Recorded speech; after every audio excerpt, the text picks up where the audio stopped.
কোটা বিরোধী আন্দোলনে বিশেষ করে মুক্তিযোদ্ধা কোটার বিষয়টি আমি সংসদেও বলেছি, বাইরেও বলেছি, এখনও বলছি। এটা আমি মনে করি যৌক্তিক নয়। যে আন্দোলন চলছে এটা আমি মনে করি সমর্থনযোগ্য। সার্বিকভাবে একটা আস্থাহীনতার পরিবেশ দেশে বিরাজ করছে। আমরা একেবারে দেউলিয়াত্ব দিকে চলে যাচ্ছি। কোটা বিরোধী আন্দোলনে বিশেষ করে মুক্তিযোদ্ধা কোটার বিষয়টি আমি সংসদেও বলেছি, বাইরেও বলেছি, এখনও বলছি। এটা আমি মনে করি যৌক্তিক নয়। যে আন্দোলন চলছে এটা আমি মনে করি সমর্থনযোগ্য।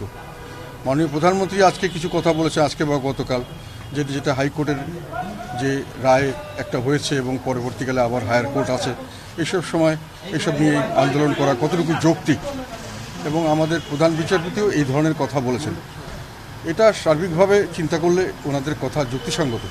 তবে আমাদের দেশের প্রেক্ষাপটটা হয়ে গেছে এমনই যে কোনোভাবে সার্বিকভাবে একটা আস্থাহীনতার পরিবেশ দেশে বিরাজ করছে, এবং সেটা কোটা আন্দোলনই বলি বা পেনশনের কথাই বলি, এ দুটোতেই একই জিনিস।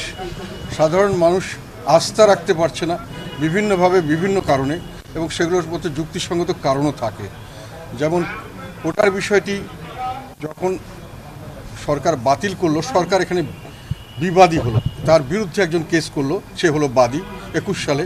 এখন এসে হঠাৎ করে 24 সালে রায় হলো, এবং সেই রায়ে আমি যতটুকু বিভিন্ন জায়গায় আলাপ করেছি, নিজে যতটুকু বুঝি, তা সরকার পক্ষ বাদী হয়ে উপস্থিত হলে এই রায়ের কখনোই সরকারের বিরুদ্ধে হওয়ার কথা ছিল না।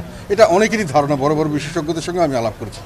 তার মানে মানুষের মধ্যে একটা সন্দেহ বা শঙ্কা সৃষ্টি হয়েছে যে সরকার বাদী হিসাবে প্রত্যক্ষ বা পরোক্ষভাবে, বিবাদী হিসাবে প্রত্যক্ষ বা পরোক্ষভাবে বাদীকে সমর্থন দিয়েছেন কিনা, বা এই কোটা পুনর্বহালের সরকারের সায় আছে কিনা।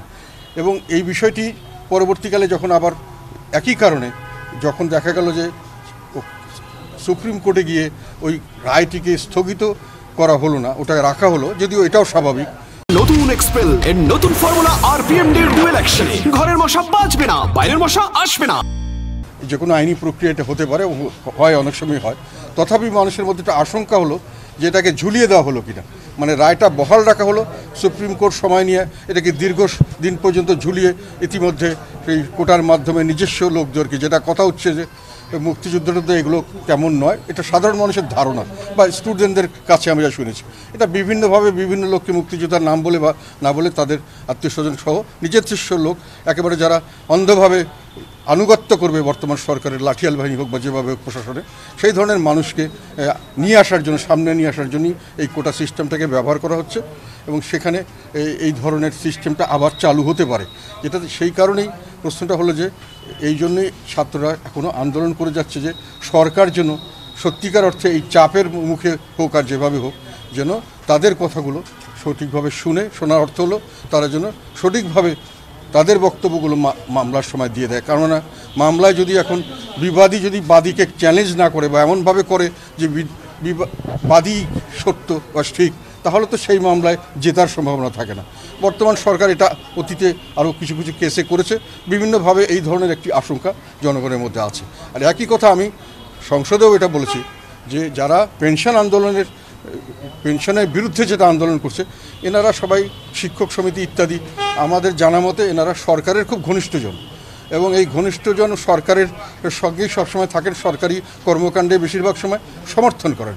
এবার তারা সমর্থন করছেন না, সরকার বলছে যে তাদের যে সুযোগ সুবিধাগুলো দেওয়া হচ্ছে সেগুলো আগের চেয়ে ভালো, তারা যে কোনো কারণে এটা ভালো মনে করছেন না। সরকার আবার এটাও বলেছেন যে ঠিক আছে, আলাপ আলোচনা করে দরকার হলে পরবর্তীকালে এটা পরিবর্তনও করা যাবে।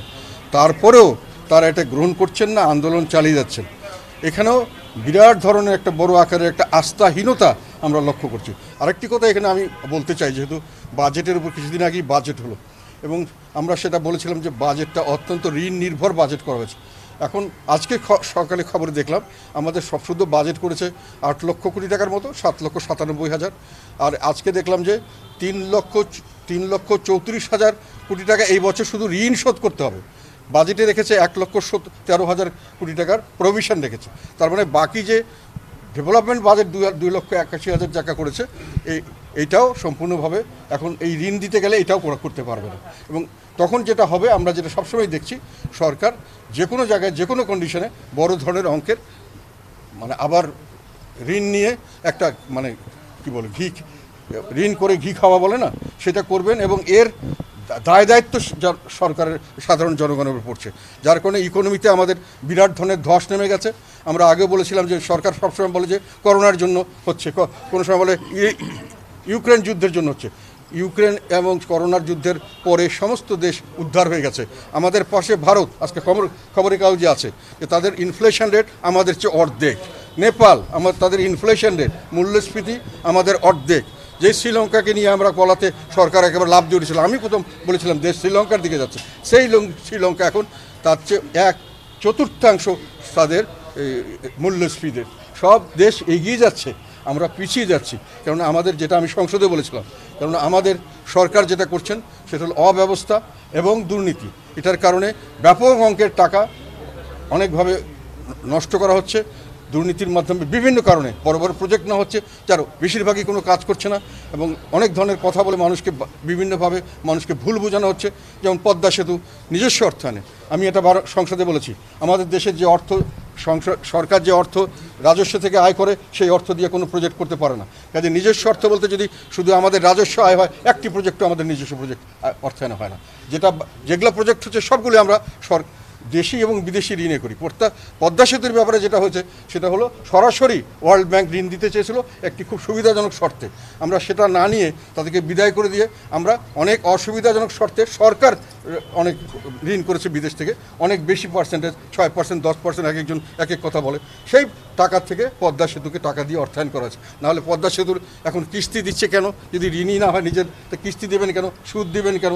তার সরকার তাকে ধার দিয়েছে। সরকারের এই টাকাটা সরকার মানুষের থেকে, অন্যান্য দেশ থেকে, বিদেশ থেকে নিয়ে এসছেন এবং সেখানে ওয়ার্ল্ড ব্যাংকও আছে, সেখানে অন্য সমস্ত সংস্থাও আছে। কাজে ওয়ার্ল্ড ব্যাংকে একেবারে ধাক্কা দিয়ে ছড়িয়ে দিয়েছি, সেটাও ঠিক নয়। এগুলো নাটক করে আমাদের দেশের মানুষকে বিভ্রান্ত করা হচ্ছে।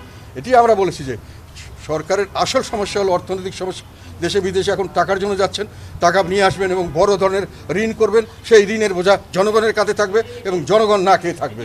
আজকে সারা বিশ্বের মধ্যে আমরা একটা অত্যন্ত মানে শোচনীয় অর্থনৈতিক পরিস্থিতিতে আছি এবং ছেলেরা যে মারামারি করছে, ছেলেরা যে রাস্তায় দাঁড়িয়ে আছে, কেন দাঁড়িয়ে আছে? এখন আমাদের দেশের যুব সমাজের মধ্যে চাকরির নিশ্চয়তা তো মোটেই নেই। যতগুলো প্রজেক্ট করা হচ্ছে, মেগা প্রজেক্ট, এগুলোতে দেখা যাচ্ছে যে কোনো চাকরির সুবিধা সেভাবে তৈরি হচ্ছে না। $1 বিলিয়ন খরচ হয়ে যাচ্ছে। আমাদের দেশের ব্যাংকগুলোকে খালি করে ফেলেছে সরকার। কাজেই এখানকার যারা ছোটোখাটো ব্যবসা করতে চায়, যারা মানে একেবারে বড় আকারের না হলেও মোটামুটি ব্যবসা বাণিজ্য করে চলতে চায়, সেই ব্যবসা বাণিজ্য ইন্ডাস্ট্রি বন্ধ হয়ে যাচ্ছে।